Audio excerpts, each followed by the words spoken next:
Hi, నేను మీ physics Naidu sir. Question చూద్దాం. క్రింది వాణిలో ప్రాథమిక రాశులు అంటే మూలరాశుల యొక్క జాబితాను జతపరచండి అన్నాడు. సో ఇక్కడ ప్రాథమిక రాశులు అంటే ఫండమెంటల్ క్వాంటిటీస్ అంటాం. ఈ ప్రైమరీగా మనం పిలబడినటువంటి ఫండమెంటల్ క్వాంటిటీస్ ఏవైతే ఉంటాయో, సో ఈ క్వాంటిటీస్ వచ్చేసరికి మనం ప్రధానంగా ఇక్కడ 4 రకాలైనటువంటి రాశులు కనిపిస్తున్నాయి. 1 ద్రవ్యరాశి, 2 ఉష్ణోగ్రత, 3 పదార్థ పరిమాణం, 4 సమతల కోణం.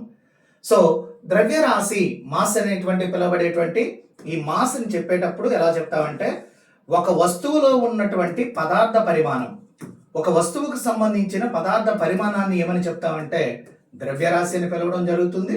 కాబట్టి దీన్ని కొలిచేటువంటి క్రమంలో ఈ మాస్ని తెలపడానికి మనం ఉపయోగించేటువంటి ప్రమాణం ఏది అంటే కిలోగ్రాములు. సో ఈ కేజీ అనేటువంటి ప్రమాణాన్ని మనం ఉపయోగించడం జరుగుతుంది. రెండవది ఉష్ణోగ్రత, టెంపరేచర్ అనేటువంటి చెప్పేటువంటి క్రమంలో, సో అసలు టెంపరేచర్ అంటే ఏంటి అంటే ఎప్పుడు కూడా ఉష్ణం యొక్క తీవ్రతను చెప్పేటువంటి దానినే ఉష్ణోగ్రత అంటారు. అంటే ఒక పదార్థం వెచ్చదనం కానీ, ఒక పదార్థం యొక్క చల్లదనాన్ని కానీ, ఇదర్ కోల్డ్నెస్ ఆర్ హాట్నెస్ అని చెప్పేటప్పుడు జనరల్లీ మనం టెంపరేచర్ అనేటువంటి ఈ భౌతిక రాశిని ఉపయోగించడం జరుగుతుంది. దీనికి ప్రమాణంగా కెల్విన్ అనేటువంటి ఒక ప్రమాణాన్ని ఉపయోగించడం జరుగుతుంది. ఇక మరి ఒకటి పదార్థ పరిమాణం.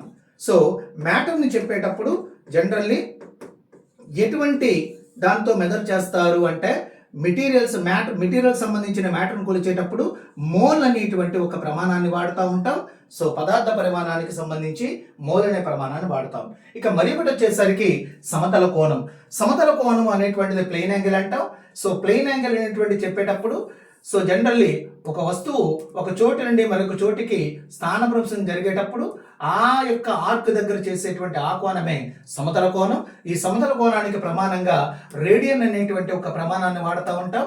కాబట్టి దీనికి ప్రమాణం వచ్చేసరికి రేడియన్. మరి 4కి సంబంధం ఉన్నటువంటిది ఏది అంటే 1 ద్రవ్యరాశి అనేటువంటిది కిలోగ్రామ్ 1C, 2 ఉష్ణోగ్రత అనేటువంటిది కెల్విన్ 2D, 3వది వచ్చేసరికి పదార్థ పరిమాణం అనేటువంటి చెప్పేటువంటి క్రమంలో సో మోల్ అనేటువంటిది బి వాడతాం, సమతల కోణం వచ్చేసరికి రేడియన్ ఏ వాడతాం. కాబట్టి 4కి సంబంధించిన ఆన్సర్ ఏదవుతుంది అంటే second one is the right answer అవుతుంది. మరిన్ని వీడియోస్ కోసం మన ఛానల్ని సబ్స్క్రైబ్ చేసుకోండి. Thank you.